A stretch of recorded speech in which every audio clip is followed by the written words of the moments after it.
Hey guys, welcome back to another video. In this one I'll be talking about what graffiti buff is. Most of you guys might know what graffiti buff is, but I figured I'd explain it to the people that are pretty new to graffiti and street art, or generally just want to know what the term is graffiti buffing, or graffiti buff, or buff graffiti. You might hear it in graffiti movies, you might hear it in person. It's kind of like graffiti slang. So basically when someone sees one of their tags or a place where they put a tag up and it's been cleaned off or painted over, it's buffed. They buffed that spot, they buffed my tag there, blah blah blah, something like that. It generally just means that they've cleaned off the tag, and that doesn't come under capping. When you cap someone, you're going over their tag with another tag, and that's capping. A tag is buff, or any type of graffiti is buff, sticker, buffed, whatever. It just means cleaning. Someone's cleaned or painted over, cleaned up the spot, and the tag is no longer there, which is why a lot of people use staining inks. That's why there's a lot of tags out there that you'll see that they've tried to clean it, they've tried to buff it, and it kind of leaves a shadow of the tag on the surface that's tagged. And that's generally what a lot of people, a lot of artists and writers try to do, and make sure their stuff stays up even after the buffers or the cleaners, graffiti removalists, try to take off the tag or graffiti. Most of the time, if they really need to cover it up, they'll just get a roll-on paint and just roll over it with paint. But others try all the chemicals like thinners,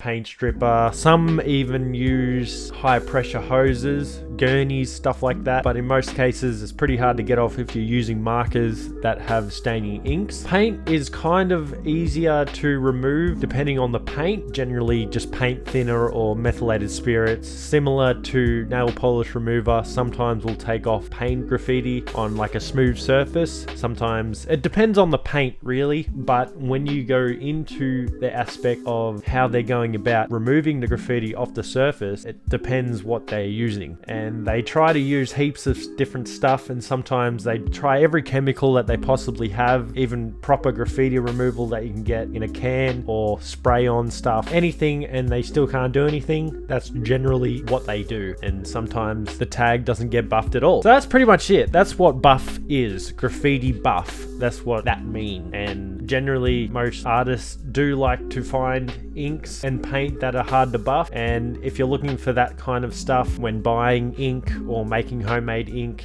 there's many videos and there's many description of each product that you look at will sometimes actually tell you if it's staining or permanent staining ink, even, or you know, for example, there's ink out there called hard to buff. I'll tell you now, it's really hard to buff. It's really almost impossible to buff, and I highly suggest that you pick some of that up if you're wanting for your tags to stay up. That's it. Don't forget to follow me on Instagram. A lot of you guys don't have Instagram. I highly suggest getting Instagram because it's a really cool way to interact with people and share photos of your art, stickers, do sticker trades with people. Definitely hit me up on my Instagram. Follow me. Watch out for new content on there. I post a bit on my Instagram, so stay up to date there. But other than that, thank you very much for watching. Have a great day and have a good one.